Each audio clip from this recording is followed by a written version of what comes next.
I'm here in Marin County, California, June 23rd, 2000, with the wonderful Al Freedman, and we're about to begin this interview.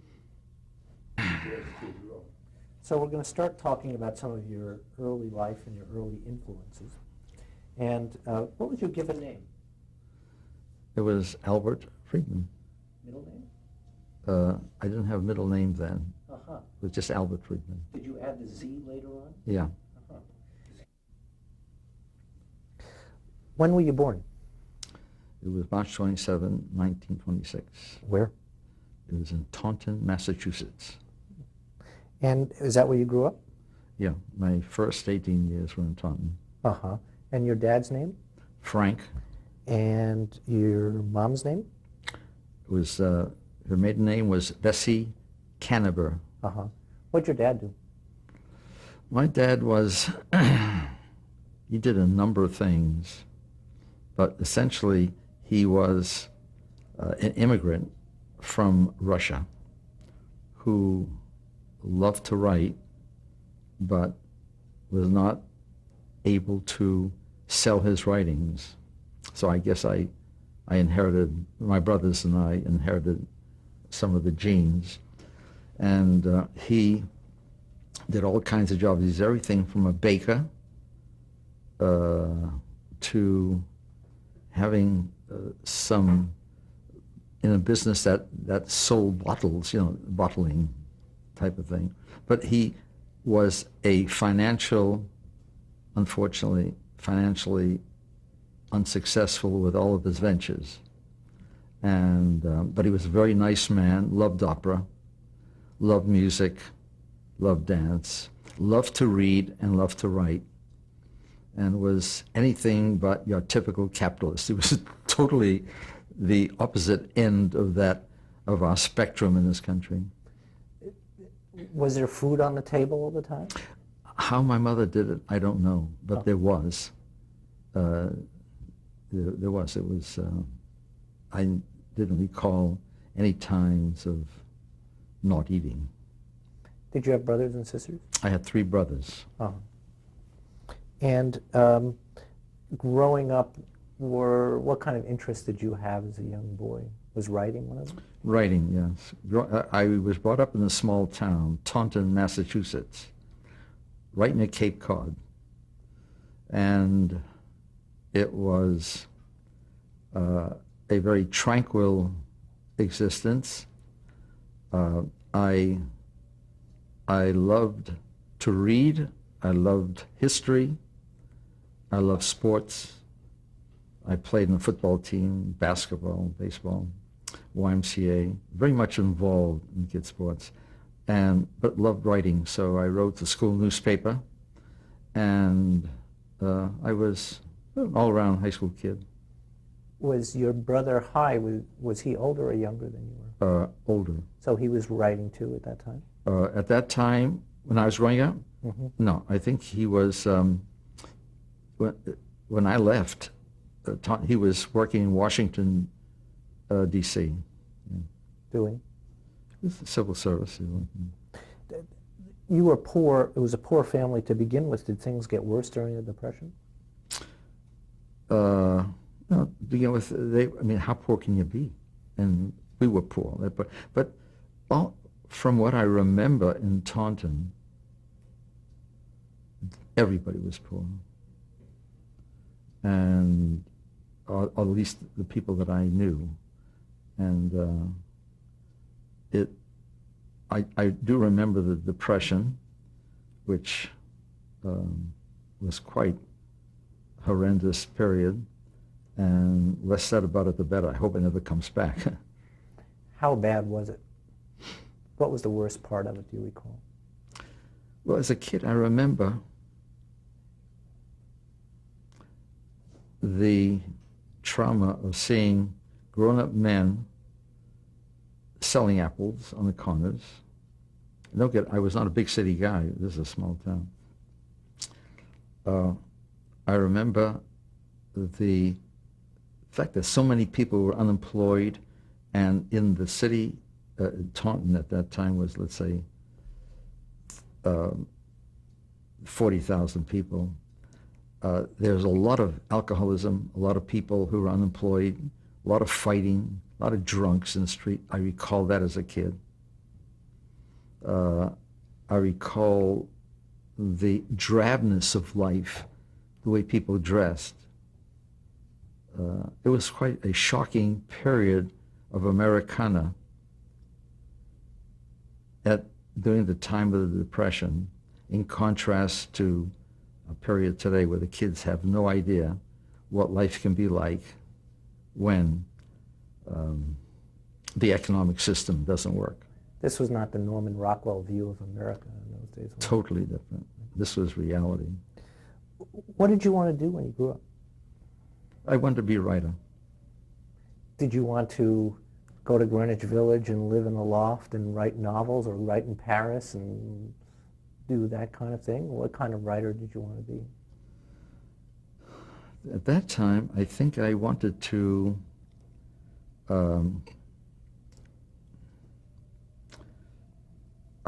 travel the world, and I wanted to experience everything. And it was unusual because when you live in small town Americana, your world is very limited. You don't have much of an incentive or an education that opens up all of the potential beauties of the world. So I guess I did a lot of fantasizing. I read a lot as a kid, and I opened up my horizons. And I lived in almost my own world at that time. Yet I was an ordinary, high school kid. It was just that I wanted more out of life than my friends, and there was nothing that I thought I couldn't do. In other words, I was very positive. And one characteristic that I must tell you that I have, and that's followed me throughout my life, is that I sort of have a tendency of believing people. I trust people. And it has not been to my benefit, but it's outwardly with people, but it's been to my own conscience. I feel good about myself. Who are your heroes? Who are your writing heroes? At that time, believe it or not, there was Sinclair Lewis was one of my heroes. I thought, it can happen here, Main Street. I thought it was brilliant. And as a matter of fact, when I first read Upton Sinclair, I was very much affected by his expose of the rottenness under at the bottom of our society. His expose of the cattle. The jungle. The jungle, yeah. I found that very, very powerful writing. And there were a couple muckrakers at that time when I was a kid who, if you could help me out, if you remember. Lincoln Steffens, Ida Tarbell, after that, Baker. Lincoln Steffens, I remember reading Jacob Riis. But when it came into the 30s, these were muckrakers who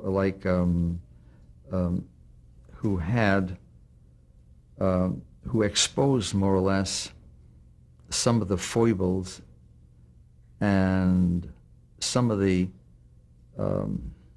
illnesses of American media. And I remember my wanting to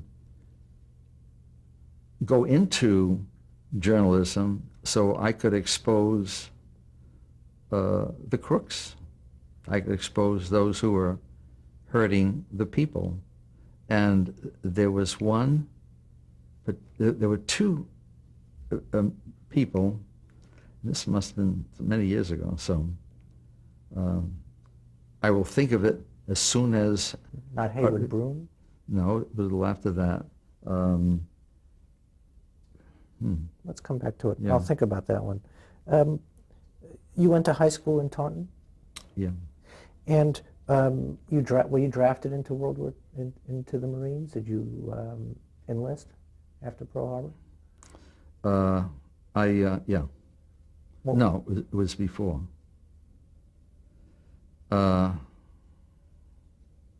It was something I'd rather, can we go over that, not talk about the military? Sure, Okay. sure. Do you remember the first time you saw television?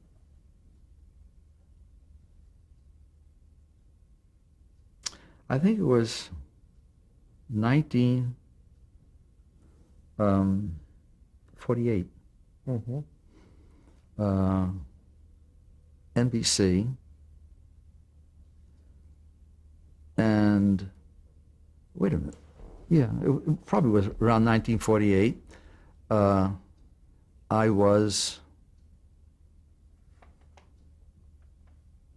I had come back from, I did go to Paris.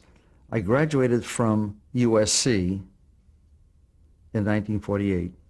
Went to Paris, where I studied at the Institut, well, in French, I don't know the American, let me say, l'Institut des Hautes Études Cinématographiques, so the Institute of Higher Cinema Study.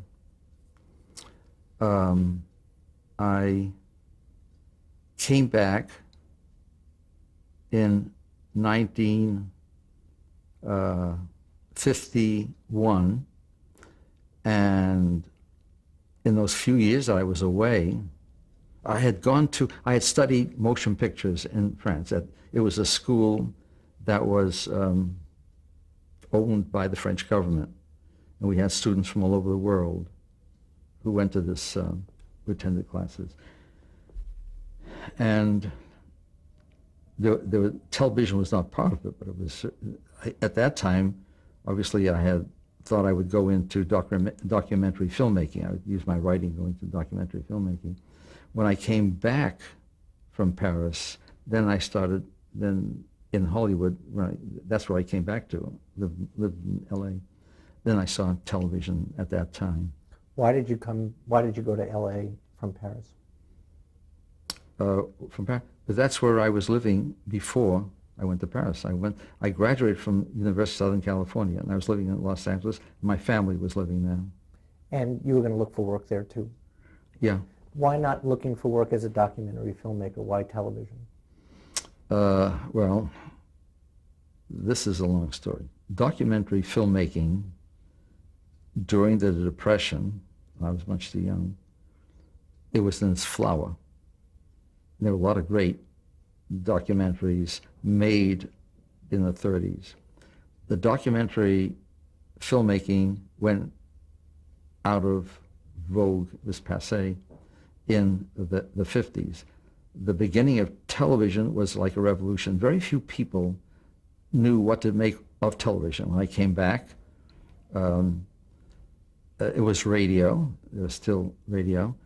But when I got back, television was right at its infancy, despite the fact that your book shows television starting, in the 40s. And I think my first television show, going from a documentary filmmaker, which was my dream, but the reality was I had to get work. And there was no work for me in that field, but there was work for me as a comedy writer. So I went into a show, believe it or not, with a Pinky Lee. This was the era of live television. Let me cut you off for a second. Yeah. Did you go into radio before you worked for Pinky Lee in television? I had radio then, that's right. You did go into radio. Yeah, radio first. when I got back, and yes. What did you do for radio? Radio, there are a couple shows that I wrote for. One was a show for Jess Oppenheimer called $1 a Minute for CBS. What was the show? The format of the show was anyone in the United States could rent 1 minute on CBS network, and for $1, and tell the American people what they felt was very important to them. And it was our job to sift through all of these people who wanted to get on this particular program and hear their story and work with them as they told their story. And a lot of fascinating stories came about, and you could buy it. In other words, it was $1 a minute. You could stay on for 5 minutes and pay $5. So we had every type of interesting story, from a scientist, an aeronautical engineer, who had seen a flying saucer, had calculated its distance, its speed, and got on the program to tell the American people that they should contact their government and ask for money to be used to look into and investigate this phenomena. He truly believed it. Another one was very very sad. It was a man who got on with his 2 daughters, and the story was that 2 years previous to his appearance on the show, his wife went out to buy a quart of milk. She did not come back. And he had been searching for her throughout the country since then. He was a cameraman for a Hollywood studio. And he got on the show begging her to contact them because the girls needed her. And he could not offer us any reason why she left. But what she did during the 2 years she was away was to send postcards from various nunneries. And when the investigators got to these places, she had, unfortunately for him, she had just left, so he could not find her, and he was desperately trying to get her. Stories like that were very interesting. So that was a radio show I did. There was a one-armed musician on that show too? There was a one-armed piano player who felt that he was being discriminated against because he didn't have 2 arms, and he proved to us he could play just as good with 1 arm. And he said, "There's nothing the matter with one-armed musicians, and we should be hired." In terms of music, there was a man who was a spoon player, and he played the spoons, and he was emphatic that the spoons should be considered a legitimate instrument. Did the one-armed piano player play on the air? Yeah. Oh, yes. He So played. how would the audience know he only had 1 arm? It's like the ventriloquist. Well, because we said, he said, and it was, they had to take our word for it. Did you select carefully the stories? I mean, the people were sifted through very carefully to present certain stories. Oh, yes. Uh-huh. There were a lot of them that came in, and we had an abundance of potential stories, and they were all very good, the ones we selected. You also, was it Earn Your Vacation was another show that you worked on? There was a show that was before Johnny, who became the MC of the Tonight Show, John. Ed McMahon, Johnny Carson? Johnny Carson. Uh-huh. Yeah. Johnny Carson took it over. I think it was J.C. Flippin, who had that show in the early 50s, and one could win vacations around the world. Pan American, I think, was one of the. So I was on that show. What did you write for that show? What did you? For that show, I think we did the interviews. Yeah, it was. So the interviews were scripted. Yeah. And just going back for a second to $1 a minute, what was Jess Oppenheimer like? He was a bright chime. He was telling us that he had an idea, that he was going to, he had an idea for this Cuban band leader and a comedian for a show, and he said that he was having a lot of trouble because the networks didn't feel that a Cuban band leader made no sense. Why couldn't you have an American band leader? So he told us, well, that was her, he was the husband of Lucille Ball. So he had a hard time. And then finally, when he did sell it, I remember his exaltation. He was a very bright, almost brilliant guy, Jess Oppenheimer. He's good to work a pioneer. Yeah, he was very good. You liked working for him. Yeah, and it was his idea, $1 a minute, and he was a very socially aware individual. Did that come out somehow in his? Well, it came out in his certainly in conversations with him. And I don't know all of the shows he did, but certainly the show with his $1 a minute, we try to make it as socially aware as possible. How did that lead to Pinky Lee? That was your next step.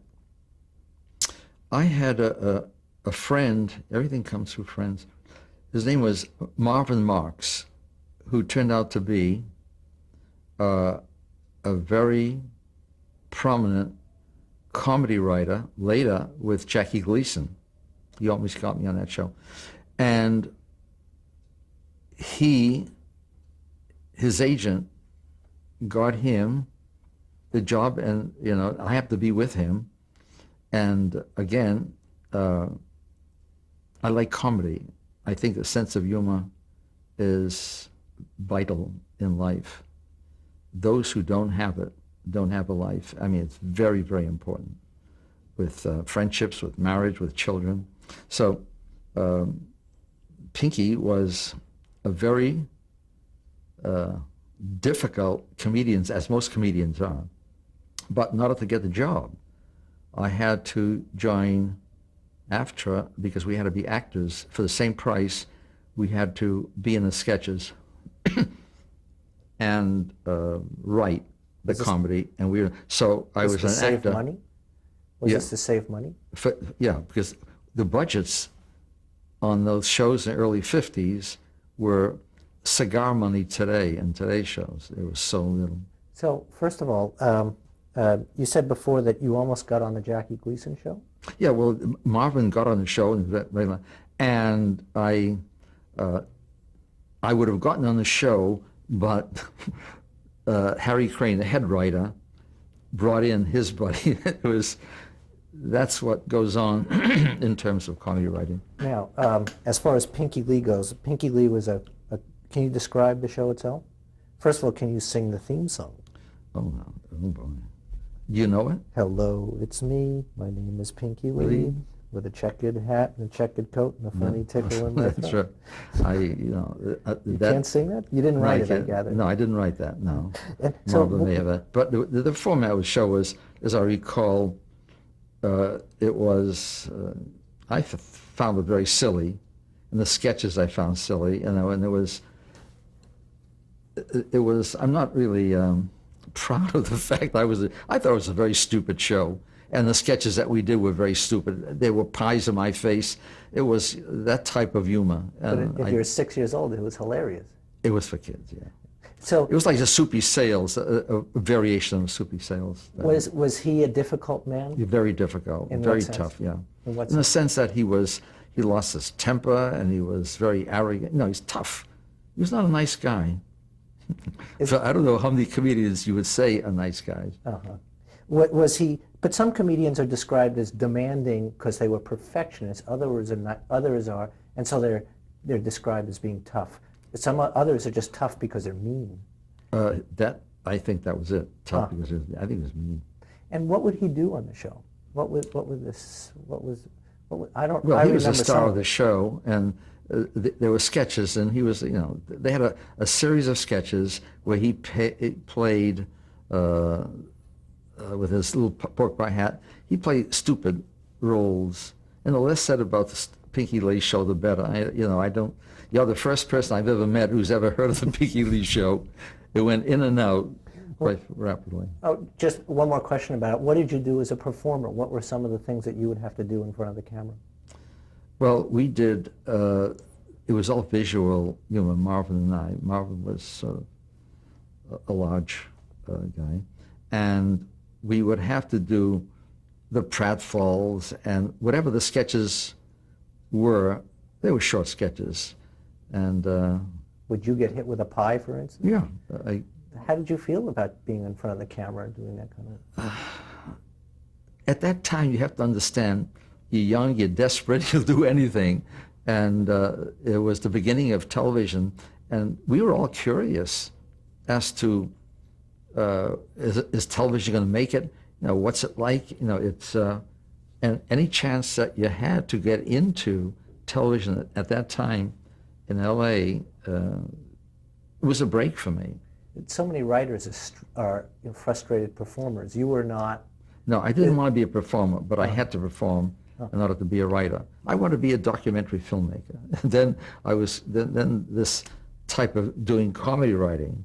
I was fortunate because my brother Hy, my older brother, had written for a number of comedy shows. So he was a comedy writer, and That helped you. that helped me a lot. And not necessarily about Pinky Lee, but tell me about Marvin Marks. I mean, Marvin Marks is one of the great comedy writers in early television. Yeah. What was he like? Marvin was a jolly guy.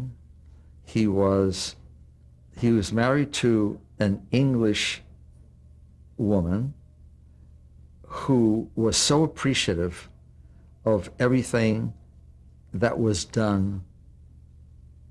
In other words, when he took her out for a $5 Chinese meal, she couldn't thank him enough. I mean, when I saw this, and I said, boy, this is an English wife. They're so different from American wives, the ones in New York. I mean, she just was appreciative of everything, having come after the war from England. He was more like a very, very funny guy. He wrote very funny. But other than his writing, he was just a nice, sweet guy. And, we used to socialize quite a bit. And then when he got into the big time of the Jackie Gleason, he was really a major, major comedy writer at that time. Great.